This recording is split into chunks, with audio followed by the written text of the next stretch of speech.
Welcome to SRPG Plus. It's your guy Kappa Kai, and a Nintendo Direct is on the way today, September 4th, 2019. So we had our last Direct, E3, and it was that one was more of a, I'd say a 70 to 80% Direct. It was cool.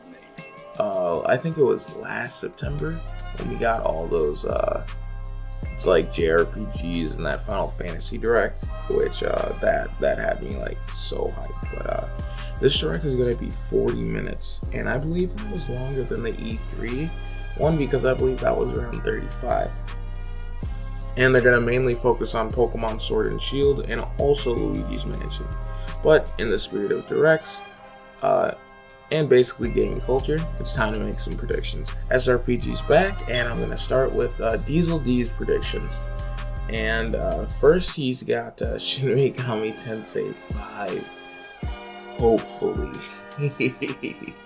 And yeah, this was announced back at launch year of the Switch 2017, the newest SMT entry coming to the Switch exclusively. At least I hope it still does.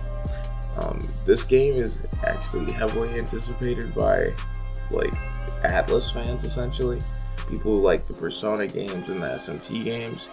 If you follow Shin Megami Tensei or Mega 10, you'll know that Shin Megami Tensei is the more beloved and hardcore franchise over Persona in that fandom.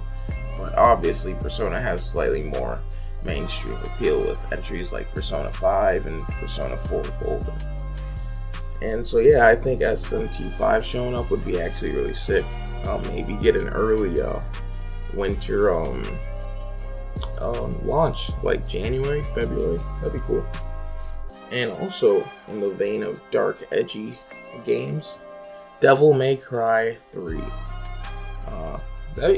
And I can see Capcom skipping 1 and going straight to 3. I totally think that's reasonable. Because they would do something like that. It's like, why did they just give us 1 before? DMC3 remake, though, a more modern game compared to the first 2.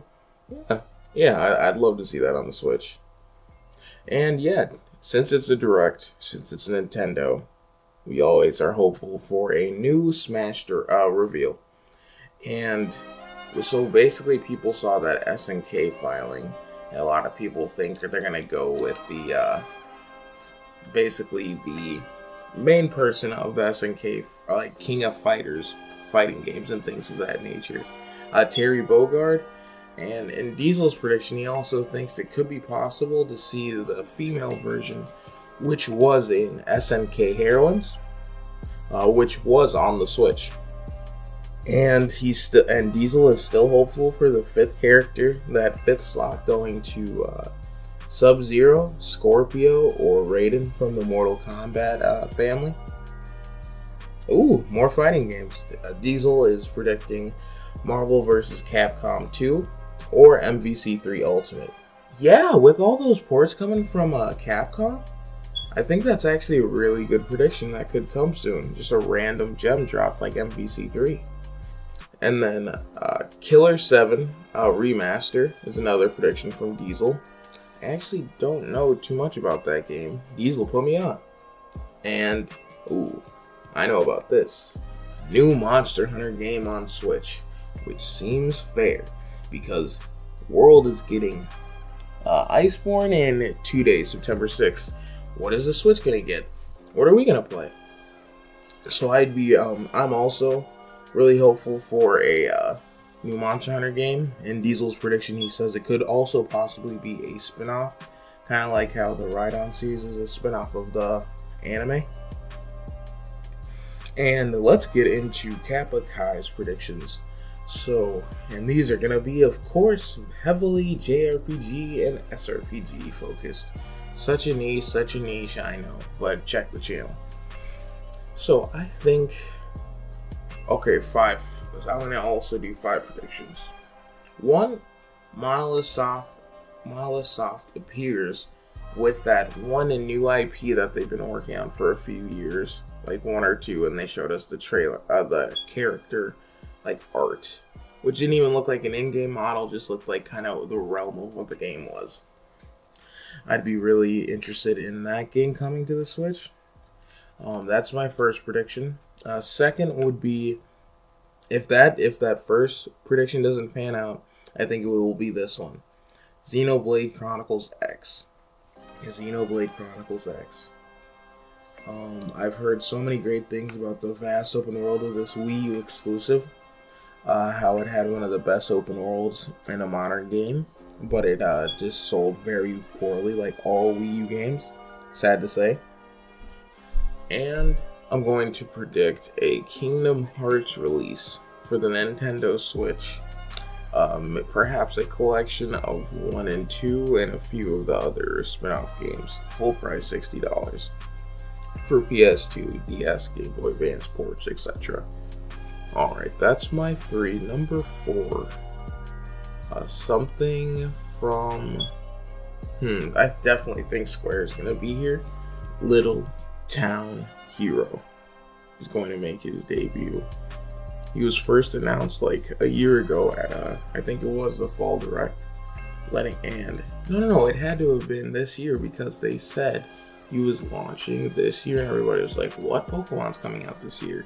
And everybody's forgotten about this game except me and a couple other YouTubers I've seen. But this game actually looks really hype. It all takes place in one town, which I know puts some people off, but it's like you never know how big they can make the town. Like Luigi's Mansion is in a hotel, like in a mansion or a hotel in those games. It's like, what are you guys talking about? You guys have played games before. You know how they like make every part like different and how long you spend in that part of the world. So yeah, I really feel like that'd be a very, very good addition to the Switch library. And for my final, I'm gonna say Final Fantasy 13 trilogy. I'd really like to see that. I'd really like to play 13-2 again. 13-2 is actually one of my favorite games because, not one of my favorite Final Fantasy games though, but just one of my favorite games because I played it with my mom. And it was a fun time between the two of us. And I've never played Lightning Return, so that'd be a good game to check out for me personally. Well, if you guys have your own bingo cards or list or predictions that you've made for the Direct coming out September 4th, let us know. And the Direct will be tonight. We'll have a basically recap video tonight. It might be posted tomorrow morning, but you'll see then. It was SRPG Plus. You got Kappa Kai. Peace.